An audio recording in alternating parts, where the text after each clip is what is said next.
Olá, boa noite.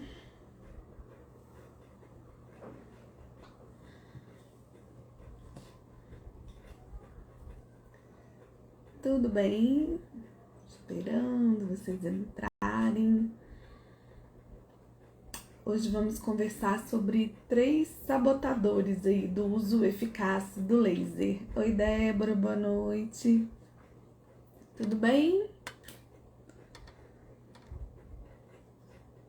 Oi, Dani.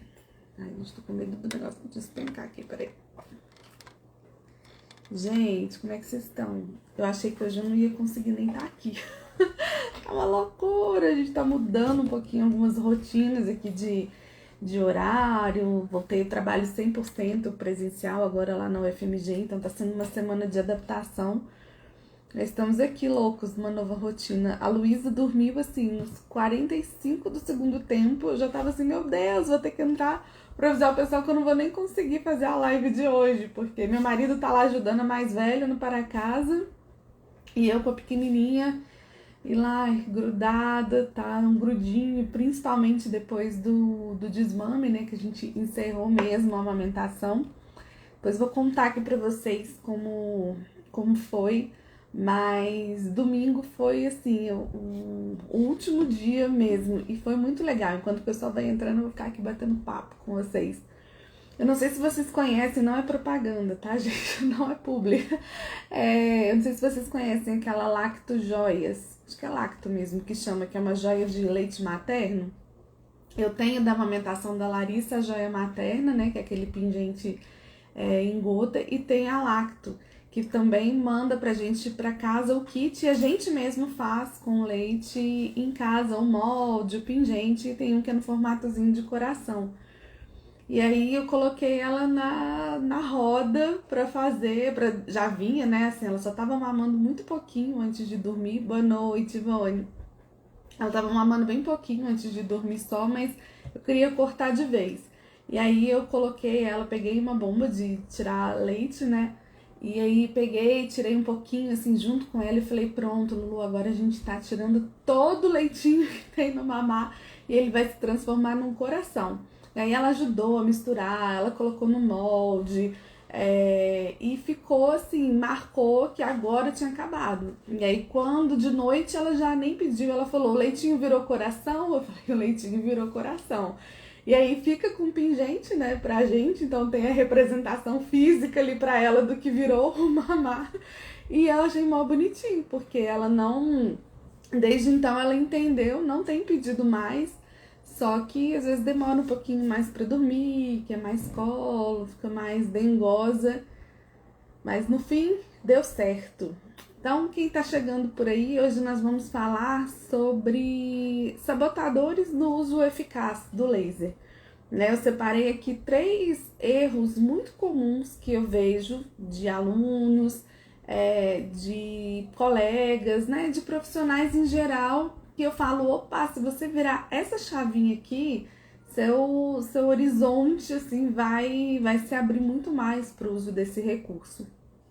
E estamos aqui numa sequência de lives, né? Quem tá chegando pela primeira vez depois pode explorar o feed aí, que tem vários temas que a gente já conversou por aqui.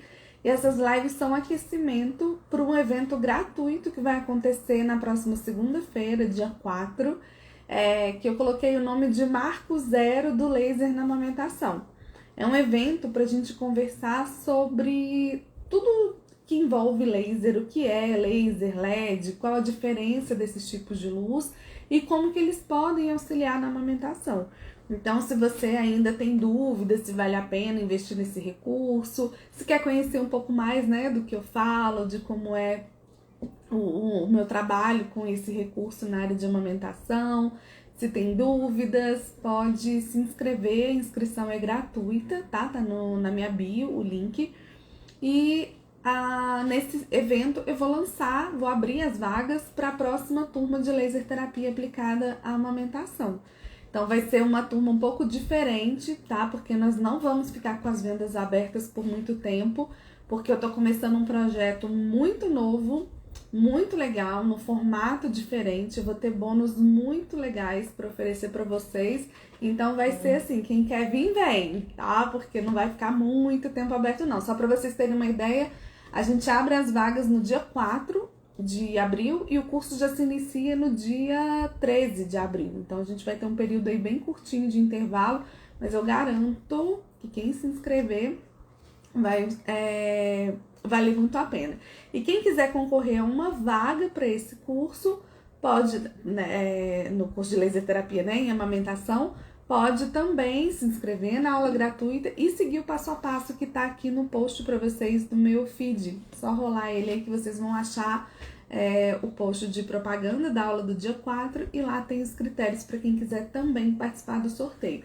Eu falei que, olha, mesmo quem é aluno, quem já foi minha aluna, aluno e quiser assim, participar do sorteio, eu acho que vai valer muito a pena repetir aí, fazer uma dobradinha, porque eu vou ter aulas bônus novas aí, muito, muito, muito legais, tá? Tô montando um curso que eu nunca dei e que vai entrar de bônus para essa turma que se inscrever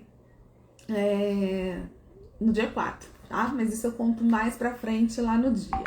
Então, começando a falar, eu queria que vocês me dissessem aí, né, se vocês já usam laser, quais as dificuldades maiores que vocês encontram no dia a dia, se tem situações que já frustraram vocês, assim, no sentido de, putz, eu usei e eu não tive a resposta que eu gostaria. O uso não foi eficaz, não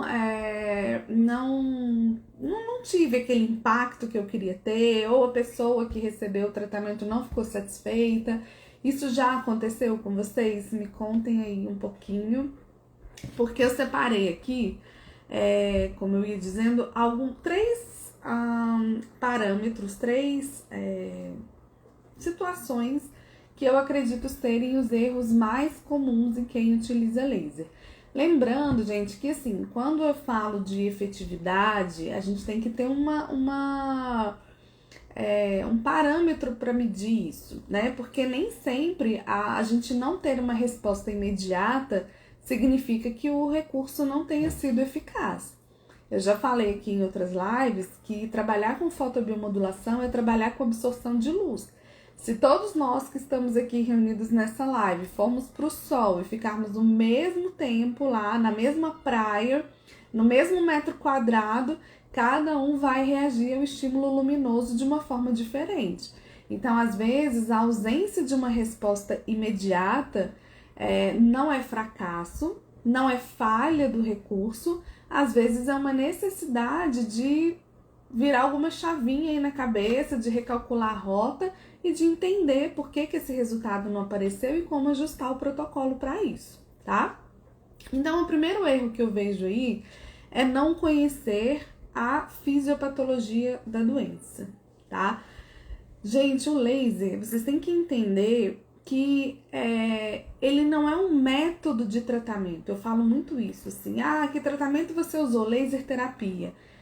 Tudo, para pouquíssimas coisas ele vai ser o único recurso, tá? Na amamentação, eu sempre falo, se não tiver o manejo correto da situação, se não for bem orientado, se não tiver todos os fatores causais de uma fissura mamária ali devidamente corrigidos, não é o laser que vai resolver o problema dessa dupla. Na fonoaudiologia, eu repito a mesma coisa. Se a gente não tem um bom conhecimento técnico da nossa área de trabalho, não é o laser que vai salvar a pátria. Feridas, né, grandes lesões, o laser é maravilhoso, mas se não tiver outras coberturas, alguns tipos de curativo associado, às vezes ele não vai ter o resultado que a gente gostaria que tivesse. Então eu não vejo, ou pelo menos não me vem à cabeça agora, assim, salvo raríssimos casos, que o laser ele é o único método de tratamento, o único recurso a ser utilizado para trabalhar com alguma coisa, tá? Nem nas paralisias faciais, nem em parestesias, nem em situações assim onde a gente realmente... deixa eu só fechar aqui meu WhatsApp para não ficar apitando para vocês. Então, nem nesses recursos assim que nessas situações onde o laser ele tem um papel importantíssimo, ele não brilha sozinho, ele não é o único recurso a ser utilizado. Mucosite pode ser um bom exemplo, onde ele é um padrão ouro, tá? A Mayara tá me colocando aqui. Oi, Clenda, boa noite. Então, realmente, assim, existem algumas situações muito isoladas de que ele pode ser utilizado como um recurso de tratamento, mas na grande maioria das vezes ele não é o método isolado, ele é um recurso na mão do profissional. Então, quando a gente foca muito assim no laser, pensando em qual patologia ele vai resolver, a gente se prende muito porque não tem como a gente ter um protocolo para cada alteração que vai aparecer no nosso consultório, para cada alteração de amamentação que a gente vai pegar, porque as pessoas são únicas, né? As situações são muito individuais. Eu falo, o protocolo da disfagia, o protocolo da disfonia, isso não existe, porque a disfonia se apresenta de uma forma diferente numa pessoa e de um jeito em uma pessoa e de um jeito completamente diferente em outra pessoa. A disfagia tem uma série de características numa pessoa e uma série de características na outra pessoa.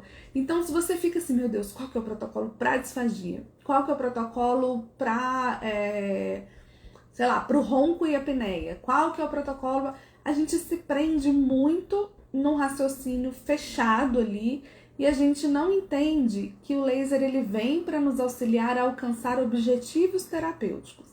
Então, quando eu penso dentro desse cenário, quando eu deixo de pensar em qual é o meu objetivo e paro de pensar em qual patologia eu vou tratar, eu vou ver que eu começo a entender melhor esse recurso. Vou dar um exemplo para vocês para ficar mais prático. Muita gente às vezes fica assim, Vanessa, qual é o protocolo para afta? Qual é o protocolo para fissura mamária? Qual que é o protocolo para assadura de bebê? Qual que é o protocolo para o meu filho que caiu e ralou o joelho? Olha só, aqui a gente tem 4 situações diversas aí, onde teoricamente eu poderia ter 4 protocolos diferentes se eu pensar em, meu Deus, qual que é o protocolo para o meu problema? Entre aspas, para a patologia que eu quero tratar. Se eu paro de pensar no meu problema, olho para o meu cenário e falo assim, peraí, o que eu quero tratar aqui? O que eu quero tratar na fissura mamária? O que eu quero tratar na assadura do bebê? O que eu quero tratar no joelho ralado? É tecido epitelial. Então, se eu paro de pensar em qual é o protocolo para o problema e começo a falar qual é o protocolo para o objetivo que eu tenho, eu falo que assim, um horizonte se abre à nossa frente. Porque aí eu consigo pensar, então eu quero um tecido epitelial. O que eu uso para um tecido epitelial? É infravermelho ou é vermelho? Vermelho. Então o que eu quero fazer aqui? Eu quero inibir? Eu quero modular? Eu quero acelerar a regeneração? Então eu quero acelerar a regeneração. Então para isso eu vou usar doses mais baixas, por exemplo. Então, percebem que eu dei 4 situações onde teoricamente a pessoa poderia se angustiar, achando que são 4 protocolos diferentes, assim, 4 situações diferentes.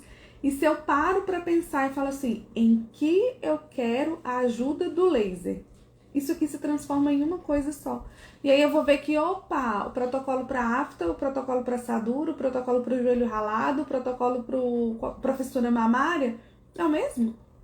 Ou é muito semelhante? Sim. Por quê? Porque em todos eles eu tenho o mesmo objetivo terapêutico e o mesmo tecido a ser tratado.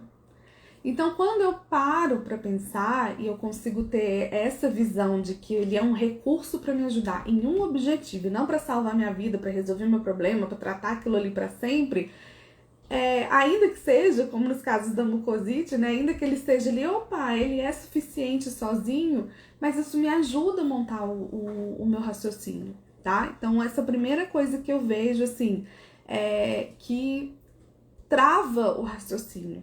Trava, é quando a pessoa pensa assim, meu Deus, qual que é o protocolo para isso? Na fonoaudiologia, né, o exemplo. Qual que é o protocolo para ronco e apneia? Me perguntam demais isso. Você vai passar o protocolo para ronco no seu curso? O que é o ronco? O que é a apneia? O que causa? Qual é a manifestação? Nesse paciente, por quê? É porque eu tenho uma questão muscular, uma flacidez da musculatura? É porque eu tenho uma questão anatômica ali que não favorece? Eu tenho uma cavidade oral às vezes pequena para o tamanho da língua? Ah, não, eu tenho só uma questão da musculatura que não tá bem exercitada e tá muito flácida. Eu tenho uma circunferência do pescoço que interfere demais, né? Assim, a circunferência do pescoço, se eu quiser fazer uma analogia a um sobrepeso. Então, percebe quantas coisas eu tenho? Mas se eu, como profissional, olho ali e falo assim, no meu paciente, neste paciente com ronco e apneia que eu estou atendendo, o meu objetivo com laser é melhorar a elevação do palato mole. Opa! Então eu sei qual é o protocolo para músculo. Eu não tenho um protocolo, não preciso de um protocolo para ronco e apneia. Eu preciso de um protocolo que me ajude a fazer o que eu preciso fazer. E quem vai me dizer o que eu preciso fazer, qual é o raciocínio clínico? O meu lado profissional, a minha competência profissional, né? A minha expertise técnica. Então, percebem a diferença? Conseguem mudar a chavinha aí de parar de olhar para o problema e começar a olhar para o objetivo terapêutico? Vocês acham que isso pode ajudar aí? Deixa eu ver que passaram alguns comentários aqui e eu não vi. Maera colocou excelente raciocínio, que bom. A Conceição colocou acompanhar a evolução é importante para fazer. Olha, é meu item número 3, Conceição, vou chegar lá. Separei 3 tópicos pra gente conversar aqui, que são esses sabotadores. O primeiro é esse que eu tô falando com vocês agora. Não conhecer a fisiopatologia do problema que você quer tratar. Então, se você lembra aquele, acho que é Alice no País das Maravilhas, né? Se você não sabe para onde você quer ir, qualquer caminho serve. Então, você tem que ter parâmetros, tem que conhecer essa fisiopatologia. Então, eu separei 3, né? Voltando aqui. O primeiro deles, é isso que eu falei pra vocês, parar de colocar o foco, aí eu fui fechar o WhatsApp pra não ficar fazendo barulho e esqueci que eu tinha colocado meu roteiro nele, gente, peraí. Então, o primeiro tópico é não conhecer essa fisiopatologia e focar no problema, no laser como resolução do seu problema, ao invés do laser como um recurso para te ajudar no seu objetivo. O segundo tópico é justamente de usar protocolos prontos, sem ter senso crítico e adaptação às suas necessidades. Gente, tem uma coisa assim que eu fico sentida ou preocupada são com essa oferta de protocolos prontos que nós temos, tá? Sou muito parceira das empresas de laser, acho que por trás desses protocolos sempre tem núcleos científicos, tem pessoas muito legais trabalhando, que se dedicam ao estudo do laser e constroem uma ferramenta que pode sim auxiliar no raciocínio clínico, que pode sim dar um norte para aquele profissional que está começando ali a desenvolver o seu raciocínio clínico. Isso é ok. Só que não dá pra gente pegar esses protocolos como uma verdade absoluta e não conseguir adaptar eles para a pessoa que eu estou tratando, tá? Então, por exemplo, a gente vê protocolos uma vez em uma das empresas, já é antigo, acho que ele nem existe mais essa imagem. Tinha um protocolo que mostrava que a aplicação, deixa eu ver se eu tenho... eu tirei uma didática daqui, mas que ele mostrava que a aplicação para mastite eram vários pontos assim no contorno da areola. Ah, esse é o protocolo para mastite. Eu falo assim, mas peraí, e se eu tiver uma mastite por um ducto que está obstruído aqui na lateral? Será que é esse protocolo para mastite? Aplicação lá na areola? Faz sentido?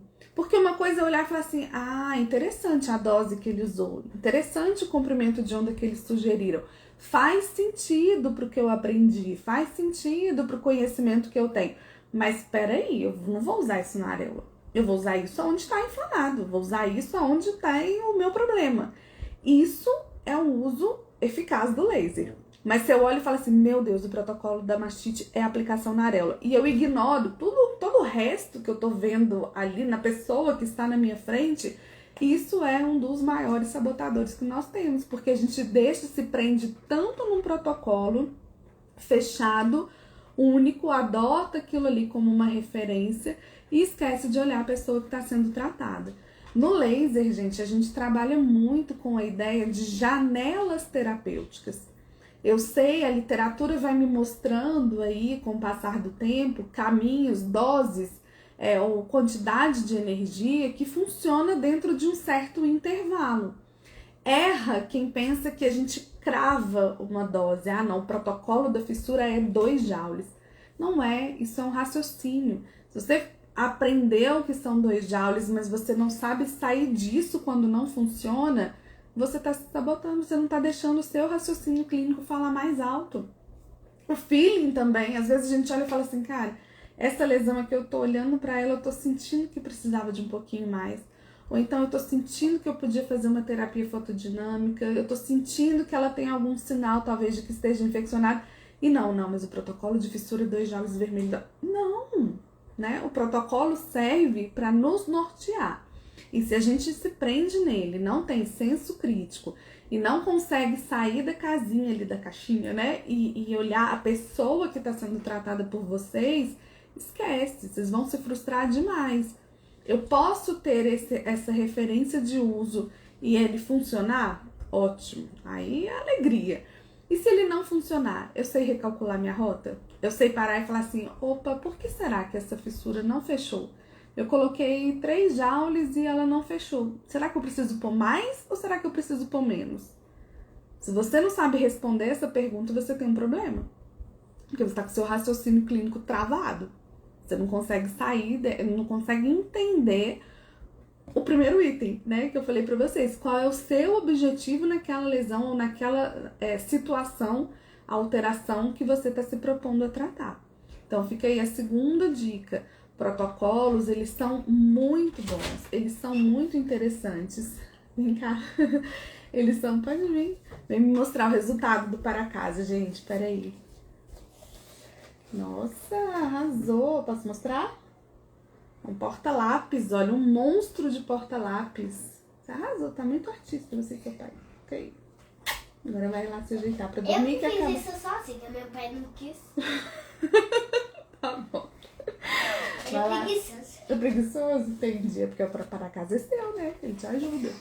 Olha só, vai se arrumar e daqui a pouco eu vou lá, tá bom? Ficou lindo, né? Viu? Ó, falaram aqui que tá lindo. Parabéns. Porque estão escrevendo.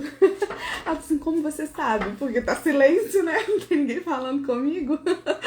Aí, ó, eu falei, tá vendo? Olha, foi a Mayara que falou que tá lindo. Vai lá, se arruma lá. Então, gente, eu falei com ela, não, eu vou entrar na live, mas você pode ir lá quando você terminar me mostrar como é que ficou o resultado do trabalho. Então, segundo, né, eu tava falando, então são as duas coisas aí que andam juntas, né? O primeiro, não conhecer a fisiopatologista, eu não sei o que eu estou tratando, eu me prendo naquele protocolo e pronto, lindeza, né? Também acho, sou suspeita. E o terceiro tópico, raciocínio é importante na terapia. Exatamente, Vânia. E pra tudo, né? Eu não entendo. A gente entende a importância do nosso raciocínio clínico pra tudo que a gente vai fazer na vida profissional. Ou esperamos que tenha, né? E quando a gente tá com esse recurso, quando a gente tem a ferramenta ali na mão, parece que a gente trava mesmo. E aí eu tava falando, mas um pouco antes, da janela terapêutica. Que o que a gente tem são faixas de dose ali, de quantidade de energia que a literatura começa a apontar pra gente que podem ser interessantes. Então, na fissura mamária, a gente tem trabalhos que mostram 0,6 joules, a gente tem trabalhos que usaram 4 joules, tem trabalhos que usou 20 minutos de LED. Então, quando eu começo a ver essas, eu falo assim, putz, então qual protocolo eu vou seguir? Eu não sei se eu uso 0,6, eu não sei se eu uso 2, será que eu tenho que pôr 10 minutos? Por quê? Calma. Respira e fala, vamos pensar qual é o tecido que eu quero tratar, o que eu quero fazer, como eu vou passear dentro dessa janela. Eu falo que a gente não tem uma chavinha, putz, o protocolo era 2 joules, eu usei 3, coloquei tudo a perder. Não é assim, né? A gente tem que saber adaptar o nosso raciocínio à demanda daquela pessoa, as características individuais dela. Se não me engano, é amanhã que a gente vai ter uma live sobre como montar um protocolo bem feito, né? Um protocolo eficaz.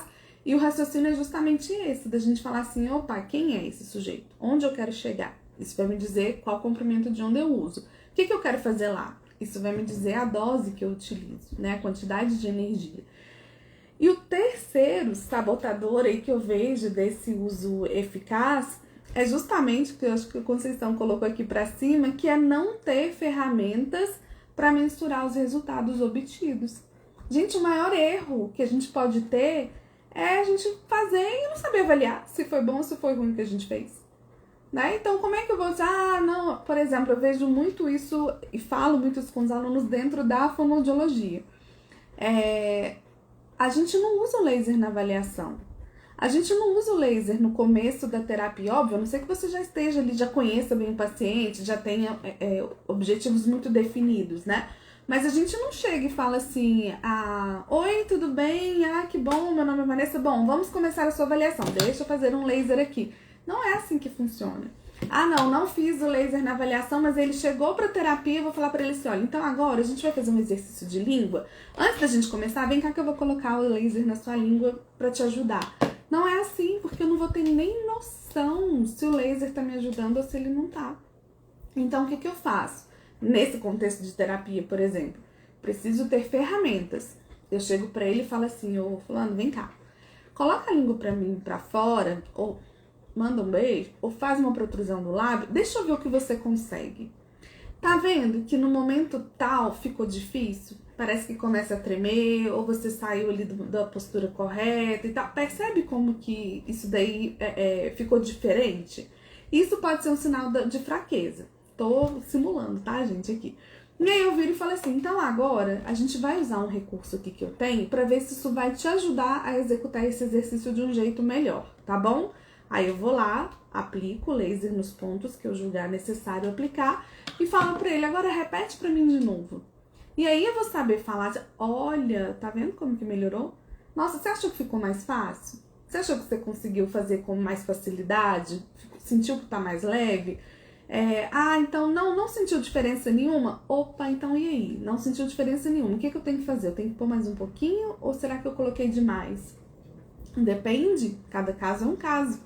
Então, eu preciso ter muito claro qual é o meu objetivo, principalmente se a gente está tratando coisas a longo prazo. E aí é por isso que eu questiono muito, por exemplo, o uso do ILIB sem critérios.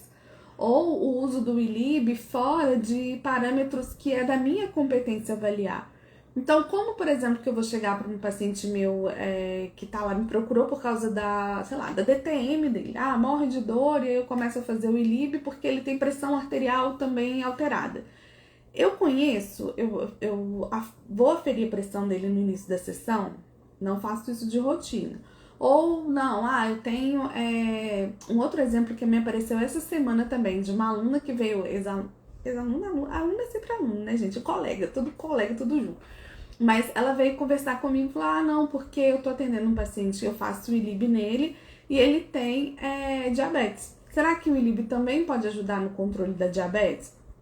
Pode até ser que tenha referências sobre isso na literatura, mas eu, como fonoaudióloga, eu solicito esses exames? Eu conheço esses marcadores bioquímicos? Eu sei pegar o exame, ou eu posso, né? Não é nem só eu sei, eu posso também pegar um exame e usar isso como uma ferramenta para avaliar os resultados que eu tenho obtido. Então, quando a gente propõe o ILIB e fala assim, não, porque o ILIB melhora isso, o ILIB melhora aquilo. Eu amo o ILIB, tá, gente? Não tô falando contra, não. Esses dias mesmo eu fiz um post aqui nos stories mostrando que eu tava fazendo nas meninas aqui, que elas estavam super resfriadas, inclusive achei que o resultado foi muito bom, mas eu sou contra o uso indiscriminado, né? Uma coisa é o recurso na minha casa, na minha família, nas coisas que eu tenho segurança para fazer, outra coisa é ele sendo vendido aí à torta e à direita para qualquer coisa, por qualquer profissional e para qualquer pessoa, não é por aí. Mas eu tenho parâmetros para avaliar? Porque como que eu vendo uma ferramenta se eu não consigo chegar para a pessoa no final e falar assim, olha, não sei qual benefício essas 10 sessões que você fez te proporciona, né?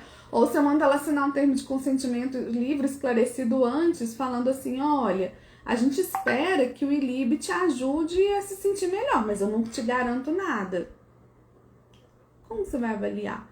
Quais parâmetros você tem para saber se a dose que você utilizou foi adequada, para saber se o tratamento a longo prazo que você está propondo é efetivo? realmente está contribuindo. Ontem a gente falava do aumento da produção, né? Então aí você fala, eu estou usando um protocolo para aumentar a produção de leite. Tá, como você está avaliando isso? Ah, não, eu fiz todo o manejo e aí melhorou. Ah, mas aí o manejo inclui uso de galactogogo, protocolos de ordenha aí, aumentou a frequência, corrigiu a mamada, aumentou a frequência de ordenha, entrou com o galactogogo e aplicou o laser, e o laser é que está aumentando a produção? Qual a sua ferramenta para avaliar antes e depois do laser? Qual a sua ferramenta para avaliar o impacto de cada estratégia que você está propondo? Então, de novo, assim, né, dei alguns exemplos aqui que às vezes podem parecer muito distantes, mas o que eu quero que vocês entendam é que são 3 coisinhas aí que, se vocês mudarem a chavinha, pode mudar e muito a prática de vocês. Recapitulando para quem chegou depois, nós estamos falando sobre 3 sabotadores do uso eficaz do laser. Então, 3 erros mais comuns que eu vejo as pessoas cometendo, ou as perguntas mais frequentes, assim, que eu falo, gente, já pensou em olhar por outro ângulo e que resolver? Então, primeiro, não conhecer a fisiopatologia da doença. Se eu não sei o que eu quero tratar, eu não tenho como tratar, não vou propor, não vou saber montar um protocolo eficaz se eu não entendo nem o que eu tô querendo fazer ali naquela situação. Usar protocolos prontos, sem ter senso crítico para ajustar as demandas que a sua paciente tem, ou o seu paciente, a pessoa que está sendo tratada por você, né, ou quem gosta de chamar de cliente. E o terceiro é não ter ferramentas para mensurar os resultados. Isso muda muito com o público também que a gente está trabalhando, né? Eu vejo dentro da fonoaudiologia, assim, às vezes, ou não só da fono, mas pacientes de estética. Às vezes você vai falar assim, nossa, porque esse tratamento que eu tô te propondo, ele é antioxidante, ele vai melhorar a sua pele, ele limpa o seu organismo, ele melhora a oxigenação sanguínea, ele é anti-inflamatório. A pessoa fala assim, nossa, que maravilha, pode fazer. E pronto, ela tá... Eu derrubei a garrafa, foi mal. Ainda bem que tá vazia. Então a pessoa fala assim, nossa, realmente, estou me sentindo muito melhor. Mas tudo bem, é uma pessoa que se abre para esse tipo de tratamento, que foi ali para buscar isso. Outra coisa é eu tenho um paciente que é acamado, ou que está internado, ou que está hospitalizado, e eu falo assim, não, vou fazer o ILIB para melhorar o estado geral dele. E eu não tenho uma ferramenta para controlar o que é esse estado geral. Vou fazer baseado em quê? Vou vender para quem? Vou justificar como para a equipe? Vou falar como para a família que, olha, o tratamento está sendo muito bom para ele. E mais, né? Não só tô falando dessa questão ética ali nessa relação, mas como que eu vou recalcular minha rota? Como que eu vou saber se eu preciso ou não ajustar essa dose? Se ela está sendo efetiva, se ela está muito, se ela está pouco? Então, precisamos ter critérios. Saber empregar um recurso terapêutico vai muito além do que programar. Gente, programar um equipamento, né? Eu tô aqui com o da DMC, é a coisa mais fácil do mundo, né? São 3 botões. Qualquer pessoa, minha filha, sabe? Se eu deixar ela já... Mãe, posso fazer uma luzinha? Porque ela já sabe que são 2 botões, né? Ela gosta de ficar vendo os números às vezes, porque vai passando ali, descobrir o J. Então, assim, manusear o equipamento é a coisa mais fácil do mundo. Entrar lá no aplicativo e falar, isso daqui é tanto para tal coisa, é facílimo. Se fosse assim, ninguém precisava de curso de laser. Você comprava equipamento, lia o artigo, comprava equipamento, entrava no aplicativo e pronto, resolvia a vida. Então, saber utilizar um recurso é saber colocar ele a serviço do que você precisa, e não o contrário. Né? Não é você se adaptar ao que ele pode te oferecer, é ele se adaptar ao que você precisa que ele te ofereça. Certo? Então hoje foi até mais rapidinho, assim, mas eu precisava falar isso pra vocês, gente, que muda a chavinha, muda o ângulo aí de visão e para de focar no laser, pro protocolo para resolver o seu problema. Pensa no laser como uma ferramenta para te ajudar naquilo que você sabe que precisa tratar, certo? Me contem aí, quem chegou depois, se conseguiu pegar o bonde andando, né? Se conseguiu estruturar aí o raciocínio, se vocês têm dúvidas, se vocês percebem isso ou já se depararam também com isso, né? Alguém aí já parou para pensar que se você pensar sei lá, no tecido que você quer tratar, é muito mais fácil do que pensar na patologia? Me contem aí. E deixem dúvidas também se vocês tiverem, tá? Deixa eu ver se eu deixei passar aqui alguma coisa. Quem chegou depois, lembrem que isso daqui é um aquecimento para o nosso evento que vai acontecer dia 4, segunda-feira, gratuito, online, sobre o marco zero aí do laser na fotobiomodulação, onde a gente vai conversar sobre tudo isso que eu venho falando nas lives, né? O que é laser LED e como esses recursos de fato podem ajudar na amamentação e no pós-parto, tá? Entender, a Florence colocou, muito bom para fazer a gente analisar melhor o uso do laser. Esse é meu objetivo. Se eu conseguir, eu já zerei a vida aí. Entender anatomia e fisiologia, isso é muito importante, né? Dentro da fonoaudiologia ainda, falam, qual é o protocolo pro respirador oral? Falo, pra quê? Para melhorar a aeração nasal? Para fortalecer a musculatura? Porque ele não fecha a boca. Aí você pergunta pra pessoa assim, tá, mas por que ele não fecha a boca? Porque a musculatura de levantar a mandíbula tá fraca ou porque o lábio tá fraco? Não sei. Aí às vezes a pessoa não sabe nem qual é a musculatura que trabalha para levantar a mandíbula lá e ajudar a fechar a boca. Não vai saber o protocolo do laser. Porque não é um laser pro respirador oral. Mas se ela sabe, tipo, putz, esse paciente que eu avaliei, ele precisa melhorar o vedamento labial e eu preciso trabalhar a força do lábio dele. Então ela vai saber onde aplicar o laser. Com certeza. Por quê? Porque vai ser no lábio. Vai ser na musculatura elevadora da mandíbula. Então aí que a gente vai estruturando mais o nosso raciocínio mesmo, tá bom? A Mayara perguntou, Vanessa, fugindo um pouco, onde consigo comprar a ponteira do laser DMC? Parabéns pelo conteúdo, obrigada.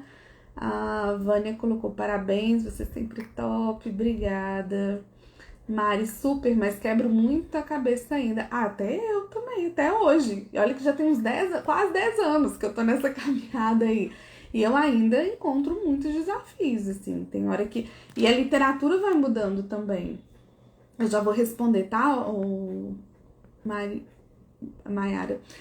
Eu também quebro muito a cabeça ainda. E aí você vê, por exemplo, quando eu comecei a estudar sobre laser, falava que os protocolos para paralisia facial eram na faixa de 2, 4 joules. Aí depois saíram algumas revisões que falam assim, não, os melhores protocolos para paralisia facial são na faixa de 10 a 12 joules. E aí você fala, putz, peraí. Como é que até ontem usava 2, 4, agora estão usando 10, 12 joules por ponto numa paralisia facial? Aí, senta e vai estudar. Aí você começa a ver, o trabalho que indicou dose mais baixa encheu o rosto de ponto de aplicação. O trabalho que usou a dose mais alta fez pontos mais estratégicos isolados. E no final das contas, no nervo facial, estava todo mundo dando quase que a mesma coisa. Então você fala assim, então não é a dose por ponto só que importa. O número de pontos que eu tô fazendo, a dose total que eu tô dando para aquele tecido que eu quero tratar também faz diferença. Faz.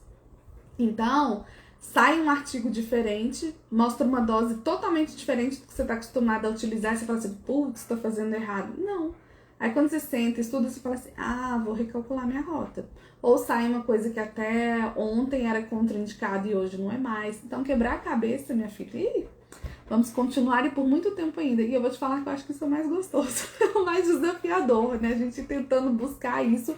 Mas me conta o que você acha aí mais desafiador, Mari, assim, o que você sente, né, que quebra muito a cabeça? Quando você tem que pensar algum específico, assim, que dá pra te ajudar? E aí a Mayara perguntou, a ponteira do laser, Mayara, a gente compra com os próprios representantes, tá? Depois me manda um direct aqui, me fala de onde que você é, que eu posso te indicar representantes da própria DMC que vendem ou local, ou então tem outros também que vendem e podem mandar pelo correio. A mais barata que eu já vi sendo vendida até hoje, porque isso muda um pouco entre os representantes, tá? Não sei nem se tem alguém aqui da DMC, se existe algum representante colega, parceiro também, que faz esse mesmo preço, eu não sei mesmo. Mas o lugar mais barato que eu já vi as alunas comprando, se não me engano, era na faixa de R$14, mas isso já tem um tempinho, era em São Paulo, tá? A DMC ABC, ela tinha um preço muito bom. Outros representantes, por exemplo, eu já vi sendo vendido a R$ 50. Então, eu falo, putz, um representante vendia por 14, outro vendia por 50. Vocês têm que chegar num acordo aí. Então, vale a pena procurar. Me manda aqui no direct de onde que você é, que eu vejo, posso te indicar essas pessoas, tá? Mas ou a própria pessoa que te vendeu o equipamento também pode te ajudar, tá bom? Gilvan, você tá aí? Olá! Ai, será que você já tá aí ainda? Gente, o Gilvan, pra quem não conhece, ele é amigo meu, amigo do meu marido, e é um super parceiro nos cursos de laser terapia aplicada à amamentação, porque é ele que dá o nosso módulo de marketing, precificação. Então, sim, nos cursos a gente fala também de como estruturar um pouquinho isso daí. Eu tô te esperando você me chamar lá no WhatsApp, hein, que eu falei que a gente tem coisa nova aí pra próxima turma, temos que já pensar na próxima aula. Mas é um super parceiro, tem aula gravada dele, sigam o canal dele que é muito legal, ele fala sobre investimentos, né, o canal dele, a linha dele é de educação financeira, e aí vocês também podem assistir no YouTube, no meu canal do YouTube tem as aulas dele, algumas lives aqui que nós fizemos juntos, vale muito a pena. Não sei se você tá aí ainda, mas beijo, tô te esperando ali você me chamar no WhatsApp pra gente programar a aula. A Florence perguntou, o desafio maior é calcular a dose para lesão de pele. Florence, a literatura ela traz pra gente algumas referências assim de doses próximas de 0,5 joules até 2 joules. Pele, o que a gente tem que pensar é que assim, é o tecido mais superficial que a gente tem. Na hora que a gente joga a luz ali, ela já consegue sugar isso tudo. Quando a gente tem tecidos mais profundos, a gente tem um desafio de pensar, putz, vai passar pela barreira da pele, vai passar pela gordura, vai passar por outros tecidos até chegar onde eu quero. Quanto será de energia que vai se perder pelo caminho? Isso é difícil da gente calcular, né? Agora a pele é o primeiro que você jogar ali, ela já vai conseguir absorver. Então, normalmente é nessa faixa. O que eu sugiro para você? Começa nessa faixa de 1 joule, vai contornando, né, toda a lesão. A gente tem que pensar na fisiologia, eu não sou enfermeira, mas se a gente for pensar como que a ferida fecha, ela vai se fechando ali da periferia para o centro, né? Então ela vai reduzindo o tamanho dela. Significa que as células mais ativas ali nessa lesão são as células da borda. Então a aplicação é feita lá na borda com doses baixas. Lembra lá da nossa lei de Arndt-Schultz, né? Doses baixas estimulam a proliferação tecidual. Doses mais altas tendem a reduzir esse processo. Então, na dúvida, começa sempre com doses mais baixas e vai avaliando o resultado. Porque se você coloca 4 joules, você vai ficar assim, putz, será que eu errei para mais? Será que eu errei para menos? O que será que está acontecendo?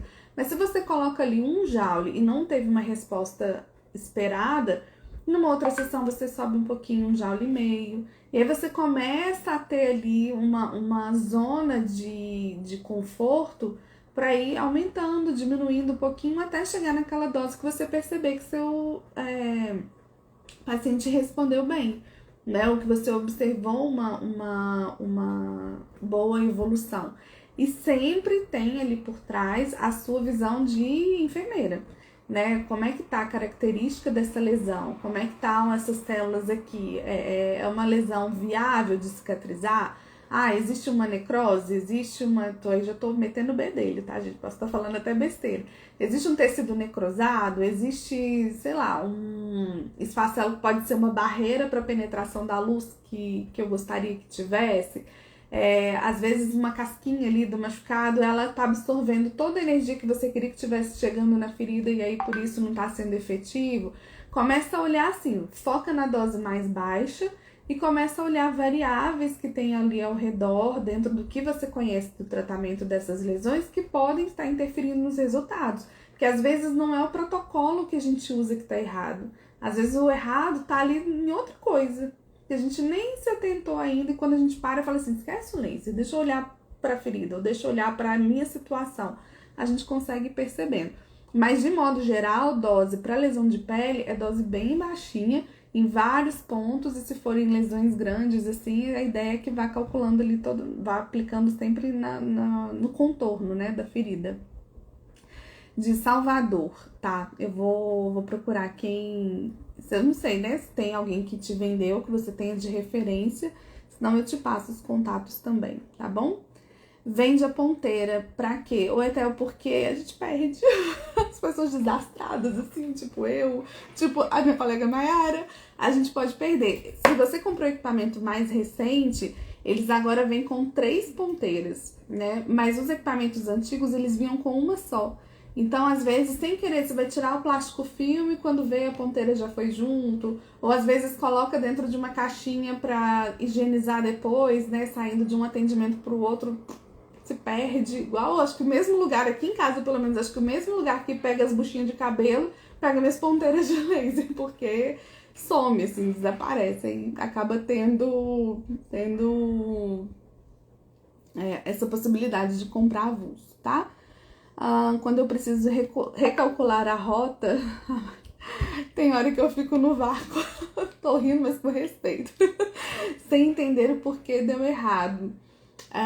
Então, às vezes pode ser, depende, né? Não sei, assim, na amamentação, às vezes é uma orientação que talvez não foi bem compreendida.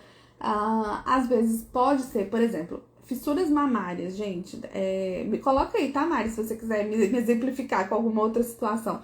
Mas fissuras mamárias, por exemplo, que às vezes não respondem bem ao estímulo do laser, mesmo quando tá tudo ok na parte de pega, foi tudo ajustado, às vezes já tem alguma colonização de bactéria, alguma formação de biofilme ali que tá atrapalhando mesmo nessa cicatrização.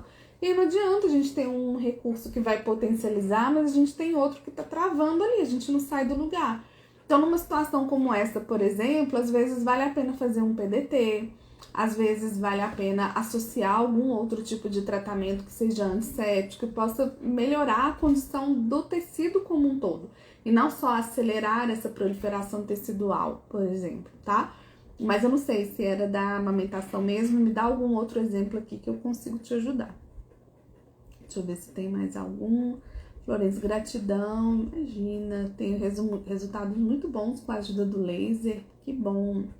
Vejo alguns profissionais não utilizando óculos. Gente, é ciência. Cada um assume o seu risco, né? Mas isso vai contra, inclusive, as recomendações da Anvisa para essa classificação do laser, tá?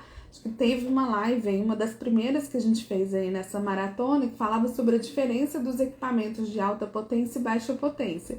E aí eu comentei um pouquinho sobre os critérios que a Anvisa usa para classificar os equipamentos de laser, né? E dizer aqueles que têm risco, quais não têm risco. E o critério para enquadrar o nosso equipamento no rol ali de equipamentos de alto risco é justamente o fato deles serem extremamente, potencialmente agressivos para os olhos. Então, assim, se não quer usar... Eu sei que a visibilidade às vezes é péssima, tá? Não vou ser hipócrita de falar, não, eu amo usar o laser, eu queria ver ele aqui agora. Não tô com nenhum aqui. Não tô. Mas olha, tem uma possibilidade assim, tem alguns que são mais claros, tá vendo? Pra quem tem aí... quer usar ou usar óculos de grau, ou tem alguma questão visual, a gente tem disponíveis no mercado alguns um pouco mais claros, né? Esse daqui é o verdinho. Só que, assim, são mais caros, né? O da MM Optics agora, ele é um óculos mais azulado e ele protege do vermelho e do infravermelho. Então, ele é um pouquinho mais claro do que costuma vir no da DMC. E o que eu faço, às vezes, assim, pra burlar um pouquinho a escuridão que fica? Eu coloco, então, assim, eu miro onde eu quero, coloco o ponto ali onde eu quero, principalmente quando é intraoral, aí é trem mais difícil. Então, eu coloco onde eu quero e depois eu coloco o óculos. Mas enquanto o equipamento tá ligado, gente, cada um assume seu risco. Agora, o que é inadmissível, e aí eu vejo isso e eu fico brava, são as pessoas fazendo com os pacientes sem uso do óculos. Aí você tá assumindo um risco, assim, muito maior e profissionalmente você tá tendo uma conduta extremamente inadequada, porque o seu paciente não é obrigado a saber os riscos que ele tá sujeito ao tomar essa decisão de não usar o óculos. A nossa função é esclarecer, né? Então, assim, Se o paciente tá e você ainda assume, a não ser que você tenha algo muito bem documentado de que ele assume esse risco, mas a gente que permite o paciente ser irradiado sem o uso do equipamento de proteção, o erro não é muito mais, é mais nosso do que dele, tá? Ai, gente, peraí que eu voltei. Exatamente, na fissura. Estou com um caso que já peguei bem crítico, a Mari colocou, que a mãe teve perda tecidual do mamilo pelo trauma da lesão e tá difícil de fechar, viu? Então, aí, ô Mari, eu pensaria assim, se foi uma perda tecidual importante, né? Eu não sei como é essa característica. Mas uma das coisas que você tem que pensar é qual seria o curso normal dessa cicatrização, né? Que tipo de cicatrização você esperaria que tivesse nessa lesão com essa extensão? Não sei se ficou claro, sabe? Mas assim, às vezes você fala, tá difícil de fechar. Mas é uma lesão que é tranquila de fechar? Porque eu tô pensando, tá difícil assim, de eu falar um raciocínio, porque eu acho que ele não se aplicaria nunca para um trauma mamilar. Mas o que eu queria que você pensasse, transformando isso numa lesão grande, por exemplo, é uma lesão que ela vai cicatrizar sozinha? É uma lesão onde eu precisaria de um curativo, de alguma coisa ali que não que precisa de cuidados também para o leito da ferida e não só para esse estímulo de proliferação? Será que não tem essas formações de biofilme? Não sei. Depois a gente pode discutir aí com mais profundidade, assim, para te ajudar especificamente a entender melhor o caso. Mas assim, eu sempre pensaria nesses critérios fora laser. E a dose que você está utilizando, né? Então, assim, se você está usando 2 joules nessa faixa mais ou menos e não está tendo uma resposta, se o seu objetivo é regeneração, nunca pensa para mais. Pensa sempre para menos. Então, eu tentaria, talvez, aí, óbvio, a depender de muitos fatores, uma sessão de PDT, que pudesse agir ali como uma ação antisséptica, melhorando a situação local. Pensaria numa dose mais baixinha. Não sei, é o que eu consigo sugerir só com essas informações aqui que você colocou, né? A Conceição colocou, eu sempre retiro o bebê do ambiente quando vou aplicar na mãe e fico preocupada, mas já me falaram para colocar o óculos pequeno no bebê. O risco, gente, é que o laser ele seja direcionado para o olho, tá? O risco de queimadura da retina é se eu pegar e olhar para o feixe.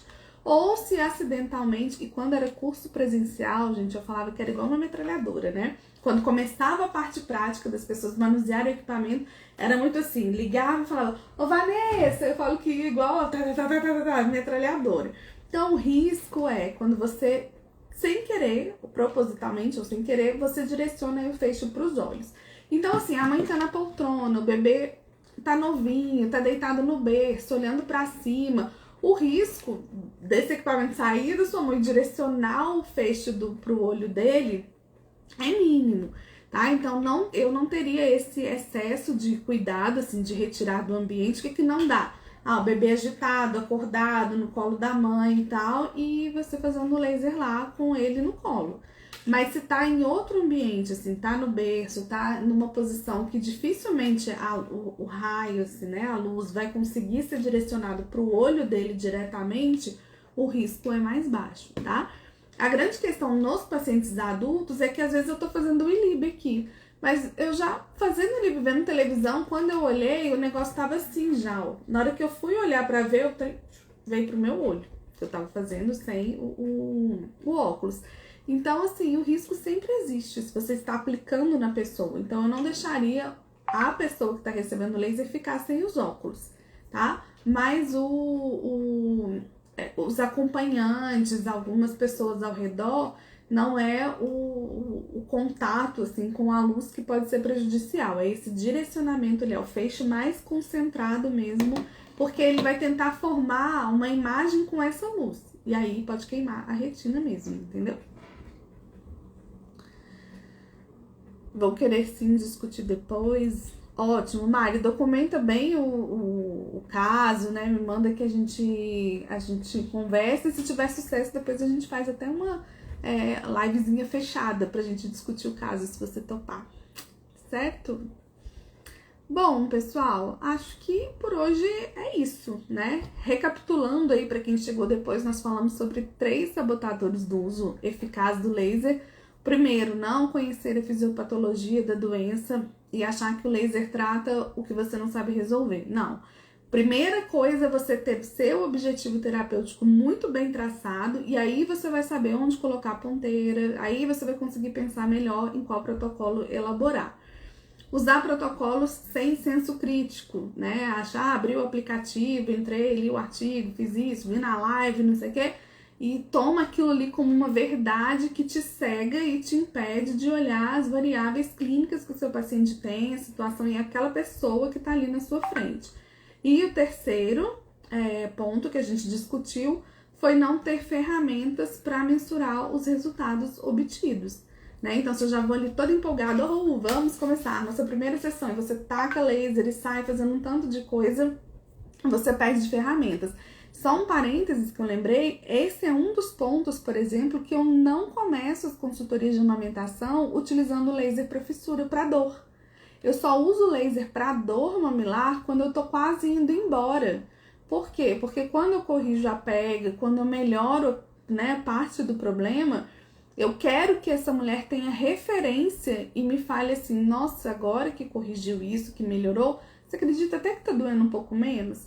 Se eu tá com uma dose muito alta do laser lá antes para fazer uma analgesia e eu tiro essa sensibilidade dela, depois ela não sabe mais. Se essa dor volta, ela não tem referência para falar assim, opa, será que era assim mesmo? Será que melhorou por causa do laser? Ou será que essa dor... Porque eu falo pra ela, olha, se voltar a doer desse jeito, é porque tá machucado, é uma dor suportável, esperada. Mas se doer igual tava antes, é porque tá pegando errado de novo. Se ela tá anestesiada, analgesiada, ela não vai ter referência. E eu preciso ter ferramentas para mensurar os resultados obtidos, tá? Então, outra dica aí pra vocês. Aquilo que a gente não sabe acompanhar a evolução, não tem como a gente mensurar. Ui, gente, voltei tudo. Já topou? Eba! Então, combinado, tá? A gente conversa e aí, olha, quem tá aqui já viu, se interessou pelo desfecho do caso, a gente marca tudo com autorização aí direitinho da pessoa e aí a gente discute. Bem legal a gente trazer esses casos desafiadores, assim, pra gente ir aprofundando o nosso raciocínio também. Bom, pessoal, é isso, né? Vou lá ver se a Pitica já acabou de fazer tudo que tinha que fazer, se já tá dormindo, se tá me esperando. Obrigada pela participação de vocês mais uma vez, foi ótimo, adorei aí o bate-papo. Fico muito feliz quando consigo ajudar, quando vocês colocam as perguntas aqui. Então a gente se vê amanhã, às 21 horas de novo. Eu acho que amanhã é sobre o protocolo, né? Como a gente estruturar o protocolo, que aí dá um gancho legal com as coisas que a gente discutiu hoje. Mas de qualquer forma, se não for, todo dia às 7 horas a gente coloca lá qual vai ser o tema e vocês podem colocar nos comentários as dúvidas, dar sugestões de vocês. Boa noite, beijos pra vocês aí, ótima terça-feira, aliás, ótima quarta, né? Ótima noite, uma boa quarta-feira. Mariana, como sempre digo, inspiradora. Lindeza. Como vocês estão amando essas lives, que bom, a Vânia, gratidão. Gente, eu tô adorando também, de verdade. Eu falo com a Mayla, né, que é minha amiga, parceira aí da minha equipe. Falo, Mayla, toda vez eu acho que eu vou entrar e vou falar assim, 20 minutos, 30, e tá tão gostoso que a troca vai acontecendo. Quando eu vejo, elas estão durando aí, ó, 1 hora, 50 minutos. Mas é muito por vocês, assim, né? Porque realmente acontece uma troca e não é uma palestra. A ideia é que seja justamente uma conversa. Então, eu fico muito feliz aí com a interação de vocês. Obrigada. Principalmente aí quem tá me acompanhando, quem tá chegando agora. Todo dia, às 21 horas, a gente tá aqui. Já tem muita coisa aí pra trás que já ficou no feed também, tá bom? Beijo, gente. Boa noite pra vocês. Até amanhã. Obrigada, Florência. Obrigada. Fico muito feliz, gente, de verdade. Beijo pra vocês, viu?